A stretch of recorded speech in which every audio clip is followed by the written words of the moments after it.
આ લોકો દર વર્ષે ચોમાસા પહેલાં આવીને અમને બોર્ડ મારી જાય છે અને દર વખતે અમે રજૂઆત કરી છે કે સર અમે અમારી રીતના રિપેર કરાવવા તૈયાર છીએ। અમારે આટલા આજે 792 ઘર રહેવાસીઓ છે, આજે 4000 વ્યક્તિ અહીંયા રહે છે, એનું શું સર? નાના છોકરાઓ છે, મોટી ઉંમરના બૈરાઓ છે, કોઈ હોસ્પિટલાઇઝ છે, તો સાહેબ આટલા વ્યક્તિનું થાય શું? અમને બોર્ડ મારી ગયા છે, 5 દિવસની અંદર ખાલી કરવાનું કહે છે અને કે નળ કનેક્શન કાપી નાખવાનું કહે છે, લાઇટ કાપી નાખવાનું કહે છે। રાજકોટ શહેરના યુનિવર્સિટી રોડ ઉપર આવેલ વીર ભગતસિંહજી ટાઉનશીપ કે જેમાં જર્જરિત જે કોટરો છે તેને લઈને મનપા દ્વારા નોટિસો છે તે ફટકારવામાં આવી છે। પ્રી મોન્સૂનની કામગીરીના ભાગરૂપે આ નોટિસો છે તે ફટકારવામાં આવી છે, જેના ઘણા સમયથી આ જે કોટરો આવેલા છે તે જર્જરિત હાલતમાં જોવા મળી રહ્યા છે।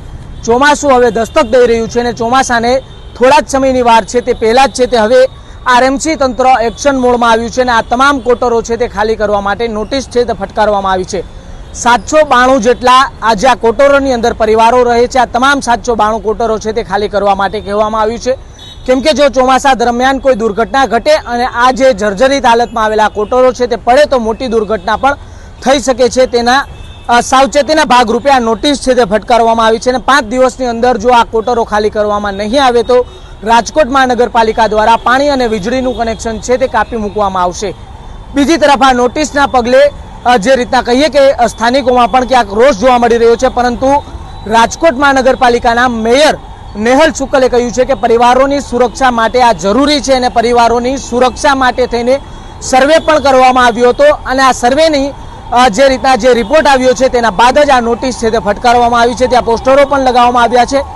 જલ્દીથી જલ્દી આ જેટલા પણ કોટરો છે 792 તે કોટરો ખાલી કરવામાં આવે, કેમ કે જ્યારે પણ વરસાદની અંદર કોઈ મોટી દુર્ઘટના બનતી હોય છે ત્યારે રાજકોટ મહાનગરપાલિકા અને ફાયર વિભાગની ટીમે ત્યાં રેસ્ક્યુ કરવું પણ મુશ્કેલ બની જતું હોય છે। ત્યારે હવે આ યુનિવર્સિટી રોડ ઉપર આવેલ વીર ભગતસિંહજી ટાઉનશીપના તમામ કોટરો છે તે ચોમાસા પહેલાં જ છે તે ખાલી કરવામાં આવશે અને જો ખાલી કરવામાં નહીં આવે તો આરએમસી તેનું પાણી અને વીજળીનું કનેક્શન છે તે કાપી મૂકશે અને અન્ય પણ જેટલા પણ આવા જર્જરિત મકાનો છે તેને લઈને પણ પ્રી મોન્સૂનની કામગીરીના ભાગરૂપે આરએમસી છે તે નોટિસ ફટકારવામાં આવનાર છે, જેનું પણ નેહલ શુક્લ દ્વારા નિવેદન છે તે આપવામાં આવ્યું છે।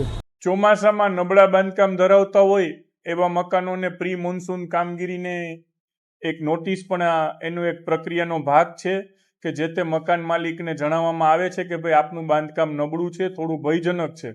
એમાં 2-3 કેટેગરી હોય છે। જે અત્યંત ભયજનકની કેટેગરીમાં આવતું હોય એ કોર્પોરેશન પોતે પણ એને નોટિસ આપીને તાત્કાલિક પાડી નાખતું હોય છે, પરંતુ જે જર્જરિતની વ્યાખ્યામાં આવતું હોય એમને જાણ કરાતી હોય છે। એટલે આપ જે કહો છો એ પ્રક્રિયાગત જાણ કરાતી હશે। અત્યંત જર્જરિત અને જોખમીની જો કોઈ પરિસ્થિતિ હોય તો કોર્પોરેશન પોતે જ એને પાડી નાખતું હોય છે। એટલે કદાચ આ મકાન જોખમીની કેટેગરીમાં નહીં આવતા હોય, પરંતુ જર્જરિત હશે એટલે પ્રી મોન્સૂનમાં જે દર વખતે જે જર્જરિત બાંધકામો આઈડેન્ટિફાઈ કર્યા હોય એને નોટિસ આપતા હોય, અમને પણ નોટિસ આપેલી હશે। ફરીથી કહું છું કે જે કોઈ બાંધકામ રાજકોટ ઉપર સ્થિત હોય અને એમાં પ્રી મોન્સૂન કામગીરી દરમિયાન એ જર્જરિત હોય તો એને કોર્પોરેશન દ્વારા નોટિસ અપાવવામાં આવે છે અને જો એ ભયજનક સ્થિતિમાં હોય, કારણ કે એને લીધે કદાચ કોઈ જાનમાલની નુકસાની થવાની સંભાવના હોય તો કોર્પોરેશન પોતે જાતે એને પાડી પણ નાખે છે। માલિકી કોની છે એનાથી ફરક નથી પડતો, આ એક પ્રી મોન્સૂન પ્રક્રિયાનો ભાગ છે। કદાચ રૂટીન પ્રક્રિયામાં કરતા હશે, પરંતુ નોટિસનો અર્થ એ છે કે તમારા ધ્યાન ઉપર મૂકવામાં આવે છે, તેમ છતાં પણ તમે કહો છો એ વિગતના આધારે હું સ્પષ્ટતા મગાવી લઈશ। હું ગુજરાત ગૃહ નિર્માણ board university road Bhagat Singh garden પાસે રહું છું। સર આજે આ લોકો દર વર્ષે ચોમાસા પહેલાં આવીને અમને બોર્ડ મારી જાય છે અને દર વખતે અમે રજૂઆત કરી છે કે સર અમે અમારી રીતના રિપેર કરાવવા તૈયાર છીએ, તો અમારી આગળ સ્ટ્રક્ચર રિપોર્ટ માગે છે। પણ સર અમે આજે એટલા 35 વર્ષથી અહીંયા રહી છીએ, તો સાહેબ અમને સ્ટ્રક્ચર રિપોર્ટ કોણ આપે? આજે અમે અમારી જાત મહેનત બધે 200-500 રૂપિયા હાજરીમાં કામ કરે છે, છતાં અહીંયા ગમે એમ કરીને એડજસ્ટ કરે છે। અમે કોર્પોરેશનનો વેરો છે, લાઇટ બિલ છે કે ગુજરાત ગૃહ નિર્માણ બોર્ડના પૈસા છે, બધું ટાઈમસર રેગ્યુલર ભરી છે કે કોઈ એવું નથી, બરોબર? છતાં આવી રીતના અમને અને આજે જે અલ્ટિમેટ આપ્યું છે કે 5 દિવસમાં વીજળી જોડાણ અને નળ કનેક્શન તમારું કાપવામાં આવશે અને ઘર ખાલી કરી નાખો। તો સર અમારે આટલા આજે 792 ઘર રહેવાસીઓ છે, આજે 4000 વ્યક્તિ અહીંયા રહે છે, એનું શું સર? નાના છોકરાઓ છે, મોટી ઉંમરના બૈરાઓ છે, કોઈ હોસ્પિટલાઇઝ છે, તો સાહેબ આટલા વ્યક્તિનું થાય શું? સાહેબ અમને એક તો પહેલી વસ્તુ કે ગમે કરીને આનું નિરાકરણ લેવું, અમને પીપીપી યોજનામાં લઈ જાઓ, અથવા કે ભાઈ તમે આજે ખાલી કરવાની અમને કહો છો કે ભાઈ તમે મકાન ખાલી કરો તો અમને સામે સુવિધા આપો ને સાહેબ। કે ભાઈ સામે મકાન આપો, અથવા તો કોઈને એવું તમે કહો કે ભાઈ 3-4 વર્ષમાં પીપીપી યોજનામાં તમને મકાન આપી દેશે, ત્યાં સુધી એમાં જે કાંઈ ભાડું હાલતું હોય એટલું તમે સજેસ્ટ કરો. અને અમને બોર્ડ મારી ગયા છે, 5 દિવસની અંદર ખાલી કરવાનું કહે છે, અને કે નળ કનેક્શન કાપી નાખવાનું કહે છે, લાઇટ કાપી નાખવાનું કહે છે.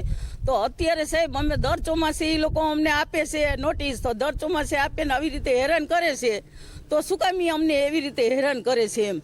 અને અમારી માંગણી એ છે, અમે કાંઈ અમને મકાન દે ને કાં અમને ભાડું દે, બેમાંથી એક વસ્તુ અમને એ આપે. રજૂઆત તો કેટલી વાર કરી છે, અને એ લોકો કાંઈ જવાબ દેતા જ નથી. અને એની મેળે નોટિસ મારી જ ગયા છે. હા કોર્પોરેશન છટકવા જ માંગે છે.